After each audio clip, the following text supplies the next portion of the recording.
నేను అనుకున్నది రీచ్ అవ్వాలి, ఫలానా జాబ్ నేను కొట్టాలనుకున్నా కొట్టి తీరాలి. దేవునికి మహిమ కలుగును గాక.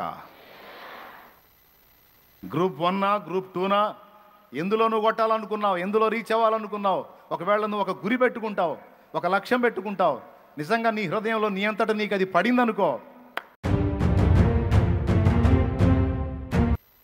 ఒక గురి కలిగి ఉండు, దాన్ని రీచ్ అవ్వడానికి కష్టపడతావు. అన్యజనులను చూస్తే బిల్డింగ్ కట్టాలని గురి పెట్టుకుంటాడు ఒక ఆయన. ఇక రూపాయికి రూపాయి రూపాయికి రూపాయి రూపాయి రూపాయి కూడేసి తన బ్రతుకంతా ఆ బిల్డింగ్ మీద దృష్టి పెడతాడు. ఇక ఎన్ని బాధలో ఏం పట్టవు, సంపాదించాలి కట్టాలి, సంపాదించాలి కట్టాలి.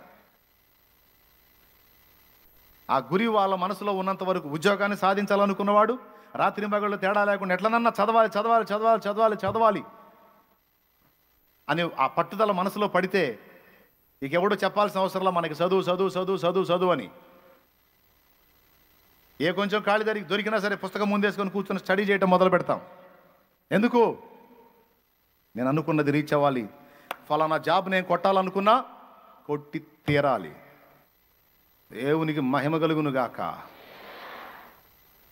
గ్రూప్ 1 గ్రూప్ 2 ఎందులో నువ్వు కొట్టాలనుకున్నావు, ఎందులో రీచ్ అవ్వాలనుకున్నావు, ఒకవేళ నువ్వు ఒక గురి పెట్టుకుంటావు, ఒక లక్ష్యం పెట్టుకుంటావు, నిజంగా నీ హృదయంలో నీ అంతటా నీకు అది పడిందనుకో, నేనన్నా నిలబడి నా కుటుంబాన్ని ఎక్కదీయాలి, నేనన్నా నిలబడి క్రైస్తవ సంఘంలో కొంతమందికి జరుగుతున్న అన్యాయానికి నేనన్నా సమాధానం చెప్పాలని నడుంగడితే ఇక నువ్వు చదువు, జాగ్రత్తగా ఉండు, క్యారెక్టర్ కాపాడుకో, సాక్ష్యం నిలబెట్టుకో, ఆకర్షణల వైపు వెళ్ళొద్దు, నీకు ఎవడు చెప్పే పని లేదు. ఓ అమ్మాయి, నీ మనసులో ఆ ఛాలెంజ్ పడిందనుకో, అమ్మ నువ్వు అబ్బాయిల వైపు చూడొద్దని నీకు మీ అమ్మ చెప్పాల్సిన అవసరంలా, మా అయ్య చెప్పాల్సిన అవసరంలా, నువ్వే చూడవు. ఎందుకంటే ఎటన్నా చూస్తే మళ్ళీ గురి పోయిద్దిగా, అనుకున్న ఛాలెంజ్ పోయిద్దిగా. ఆ ఛాలెంజ్ వదిలిపెట్టి కనపడ్డ ఆకర్షణ వైపు పరిగెత్తడానికి నువ్వు దద్దమ్మవి కాదుగా, నువ్వు పనికి మాలిన దానివి కాదుగా, నువ్వు వెధవవి కాదు కదా. అది ఎదవలు తిరుగుతారు, అట్లా దద్దమ్మలు తిరుగుతారు, పనికి మాలిన వాళ్ళు తిరుగుతారు. రోషము కసి పట్టుదల లేని పనికి మాలిన దద్దమ్మలు తిరుగుతారు గురిని వదిలిపెట్టి. ఏమనుకోవద్దు, కొంచెం గట్టిగా మాట్లాడుతున్నా. దద్దమ్మలు తిరుగుతారు, తల్లిదండ్రులకేమో చాలా మాటలు చెప్తారు, ఆకాశంలో చూపిస్తారు వాళ్ళ జీవితాలని. నీకెందుకు నానా, నువ్వు సాధించలేని నేను సాధిస్తానని ప్రగల్భాలు పలుకుతారు, కోతలు కోస్తారు, సొరకాయ కోతలు. ఇటు తీరా లైన్లోకి వెళ్ళి ఆ కాలేజీలో జాయిన్ అయ్యి మళ్ళీ వాడు ఫోటోలు అంబేద్కర్ బొమ్మ కూడా పెట్టుకుంటాడు. ఎందుకు? ఛాలెంజ్ కోసం అంబేద్కర్ బొమ్మ కూడా పెట్టుకుంటాడు. దీక్ష పోని చదవటం మొదలు పెడతాడు. కొద్ది రోజులు చదివి నాకు ఏ తల్లో దర్శించింది అట్ట అంటది, ఎంత ఇటు కుక్క అయిపోతాడు. అందుకని వాళ్ళని యాదవలు అంటున్నాను నేను. ఎందుకు? వీడు తల్లిదండ్రికి ఇచ్చిన ఛాలెంజ్ పోయింది, తోడబుట్టిన వాళ్ళకి ఇచ్చిన ఛాలెంజ్ పోయింది, తన హృదయంలో తనకు తాను చెప్పుకున్న ఛాలెంజ్ పోయింది. ఇప్పుడు జొల్లు గార్చుకుంటూ పరిగెత్తాడు కుక్కలాగా, జొల్లు గార్చుకుంటూ పరిగెత్తాడు కుక్క. ఎటుపోయిందిరా నీ రోషం, ఎటుపోయిందిరా నీ పట్టుదల, ఎటుపోయిందిరా నీ గురి, ఎటుపోయిందిరా నీ దర్శనం, ఎటుపోయిందిరా నీ గమ్యం? రోషం లేనోడా, చెంచల బుద్ధోడా, స్థిరం లేనోడా అని అనాలనిపించింది. మరి నేనంటే బాగుంటుంది కదా, అందుకని నేను దేవునికి స్తోత్రం కలుగును గాక. తల్లిదండ్రులకు కోతలు కోసి చెప్పావు కదా పనికి మాలిందానా, నీకెందుకు నేను సాధిస్తాను మమ్మీ, నేను సాధిస్తాను డాడీ, నీకెందుకు నేను అంత పొడుస్తా ఇంత పొడుస్తానని. అవన్నీ వాళ్ళకి చెప్పిన మాటలన్నీ మర్చిపోయావు, నువ్వు కన్నా కళలు మర్చిపోయావు, నువ్వు పెట్టుకున్న గోల్స్ అన్నీ మర్చిపోయి జొల్లు గార్చుకుంటూ ఎడు చూస్తున్నావు పనికి మాలిందానా. ఎవడో వచ్చి అలాగా చెయ్యి ఓపంగానే కుక్కలాగా పరిగెత్తుతున్నావా, కుక్కలాగా. నువ్వు పెట్టుకున్న దర్శనాలు, నువ్వు పెట్టుకున్న గురి ఏది? పనికి మాలిన దద్దమ్మ. ఇంత ఎదవి ఎందుకు మాట్లాడావు, ఎదవ మాటలో ఇంత ఎదవి ఎందుకు మాట్లాడావు వాళ్ళతో ఎదవ మాటలో? రోషం లేని బతుకు. దేవుని దగ్గరకు వచ్చి కూడా కొంతమంది దేవునితో మాట్లాడతారు, నేను సాధిస్తానయ్యా, నేను అంత చేస్తానయ్యా, నేను ఇంత చేస్తానయ్యా, నేను అట్ట చేస్తానయ్యా, ఎట్ట చేస్తానయ్యా. చివరికి అవి కూడా కలిపేస్తారు. ఏవైనా కొన్ని ఆకర్షణలు, కొన్ని పాములు కనపడి అట్లా తోకోపగానే అవి కూడా పోతాయి కొంతమంది దరిద్రులకి.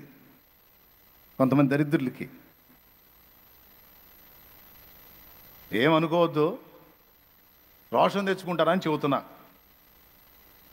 సిగ్గు తెచ్చుకొని మార్పు చెందుతారు, పట్టుబడతారని చెప్తున్నా. నిజంగా నీ గుండెల్లో దీక్ష సరైనదైతే, సరైన గురిని నువ్వు ఏర్పరచుకుంటే దాన్ని రీచ్ అయిందాకా నిద్రపోకూడదు, పోవు. ఇక్కడ సవాల్ ఏంటో తెలుసా? నువ్వు పెట్టుకున్న గురిని రీచ్ అవ్వకుండా నిన్ను అడ్డగించడానికి ఎన్నో శక్తులు గట్టుగట్టి నీ మీద దాడి చేస్తాయి. కానీ నీకున్న పట్టుదల వాటన్నిటినీ గెలిచిద్ది. అంబేద్కర్ మహనీయుడిని సెంటిమెంట్ గెలవలేకపోయింది, ఆకర్షణలు గెలవలేకపోయినాయి. అర్థమైందా? శరీర ఆకర్షణలు గెలవలేకపోయినాయి, శరీర సుఖాలు గెలవలేకపోయినాయి, ఫ్యామిలీ సెంటిమెంటు గెలవలేకపోయింది, ఈ లోకాధికారం గెలవలేకపోయింది. కొంతమంది దుర్మార్గులు రాజావారి సంస్థానంలో అంబేద్కర్ మహనీయుడు జాబ్ చేస్తుంటే ఫైల్ తీసుకొని రమ్మంటే వాడు తీసుకొచ్చి ఇసిరేస్తాడు. ఇది మర్యాద కాదు కదా అంటే, నిన్ను ముట్టి నీ చేతికి ఇవ్వాలా అంటాను. వాళ్ళ మేము ముట్టం. దీని గురించి నేను పెద్ద ఆయనతో మాట్లాడాల్సి ఉంటే మాట్లాడుకో. తన కింది అధికారులు మొత్తం ఆయన అవమానపరుస్తూ ఉంటారు, ఎందుకంటే వాళ్ళు అగ్రకులస్తులు. అలాంటి దుర్మార్గుల అవమానాలు కూడా అతన్ని కంట్రోల్ చేయలేకపోయినాయి. కొంతమందికి అలాంటి అవమానాలు తగిలినప్పుడు గాయపడిపోయో అని కృంగిపోతారు. కానీ ఇలాంటి సెంటిమెంట్లు గెలవలేదు, అవమానాలు గెలవలేదు, ఆకలి బాధలు గెలవలేదు, వస్త్రహీనత గెలవలేదు. ఇవన్నీ తనను చుట్టుముట్టినాయా లేవా? గెలిచినాయా? ఇవన్నీ ఏమన్నా ఆపినాయా? ఆయన అనుకున్నది రీచ్ కాకుండా ఆపినాయా? చదువుతున్న యవనస్తుడా, పట్టుబట్టావు. నిన్ను యధవం చేయడానికి ఎన్నో ఆకర్షణలు నీ చుట్టుముట్టుతాయి. నీ గొప్పతనం ఎక్కడ ఉంటుందో తెలుసా? వాటిని కాలి కింద తొక్కి గెలవటంలోనే ఉంది నీ గొప్పతనం అంతా.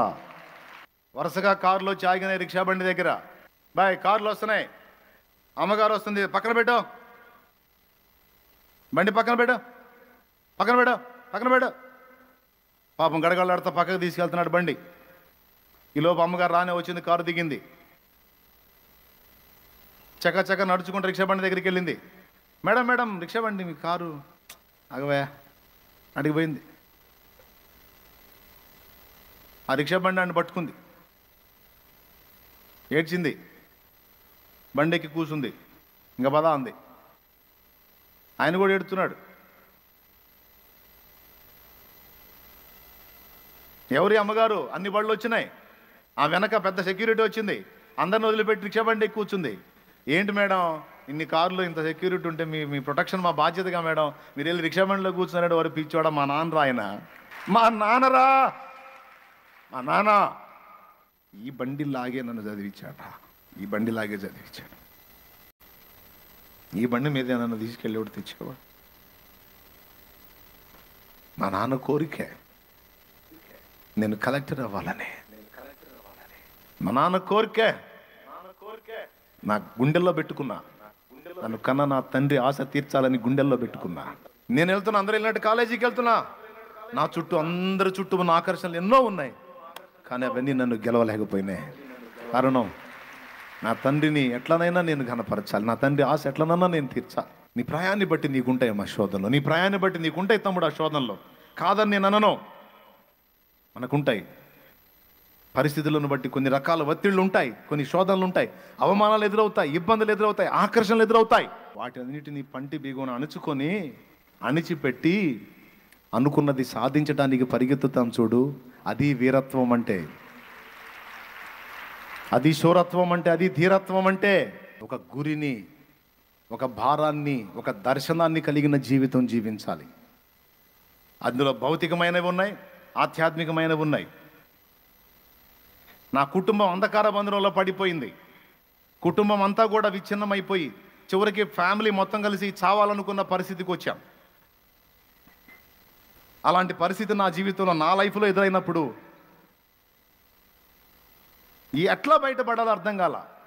నేనేమనుకున్నానో తెలుసా? నాకు ఏసై తెలీదు. నేనేమనుకున్నానో తెలుసా? నా కుటుంబంలో ఇంకా జరగబోతున్న దారుణాలు నేను చూడలేను గనుక, నా ప్రాణం పోతే బాగుండు, నేను అందరికంటే ముందు పోతే బాగుండని నేను మరణాపేక్ష గలవాడినే ఆలోచన చేయటం మొదలుపెట్టినప్పుడు ప్రభువు నన్ను దర్శించాడు. నా కుటుంబాన్ని ఎలా తీసుకోవాలో, నా కుటుంబాన్ని ఎలా ప్రొటెక్ట్ చేసుకోవాలో, నా కుటుంబాన్ని ఎలా సేవ్ చేసుకోవాలో, నా కుటుంబం కన్నీళ్లు ఎలా తుడవాలో, నానా రకాల అవమానాలు పడిన నా కుటుంబం తల ఎలా ఎత్తాలో నాకు తెలియదు. ఆశ ఉంది, ఒడ్డుకు తేవాలని ఆశ ఉంది. అవకాశం దొరికితే నేను ఒక్కనైనా కష్టపడి నా కుటుంబాన్ని, కనీసం చచ్చైనా సరే నా కుటుంబాన్ని ఎక్కదీయాలన్న ఆశ ఉంది. కానీ ఎలా చేయాలో నాకు తెలియదు, ఎలా ముందుకెళ్లాలో నాకు తెలియదు, అసలు నేను ఎలా బతుకుతున్నానో నాకు తెలియదు. అలాంటి టైంలో నా ప్రభువు నన్ను దర్శించాడు. పిల్లరా, మారు మనసు పొందాను, బాప్తిస్మం పొందాను, బైబిల్ చదవటం మొదలుపెట్టాను. జీవితానికి ఒక క్రమం ఏర్పరిచాడు. నా ఫ్యామిలీని కూర్చోబెట్టుకొని నా ఫ్యామిలీతో మాట్లాడటం మొదలుపెట్టాను. మీరేం కంగారు పడొద్దు, చింతపడొద్దు, కలత చెందొద్దు, భయం పడొద్దు. నా మాట వినండి. నలుగురు కష్టపడి పనిచేద్దాం, 4 రూపాయలు సంపాదిద్దాం. అప్పులు ఉన్నాయి, చాలా ఉన్నాయి, కాదా నేను అనట్లా. సరే, తిడితే తిట్టనేయండి, తిట్లు తిందాం, అవమానాలు పరిస్థితి అవమానపరచనేయండి, పడదాం. కానీ మనం భయపడదు, ఎందుకంటే మనం జీవం గల దేవుడిని నమ్ముకొని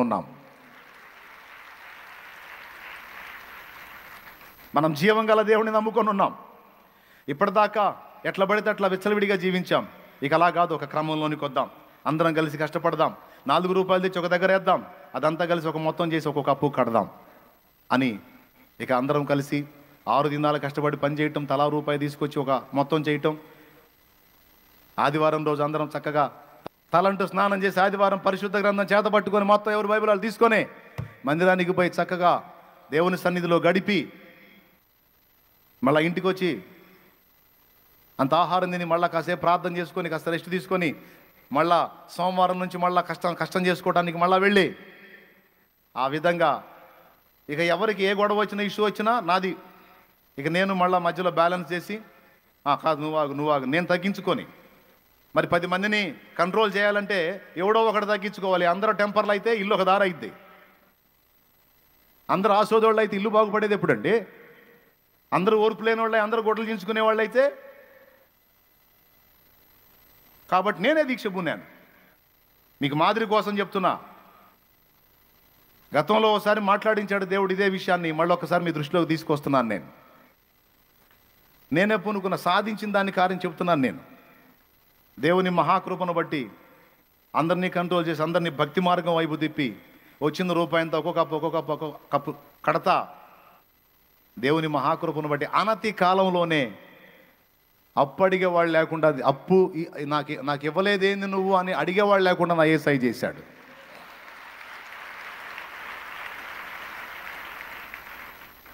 చిలకలూరుపేటలో ఇక ఉనికే లేదురా అనుకున్న ఈ చిలకలూరుపేటలోనే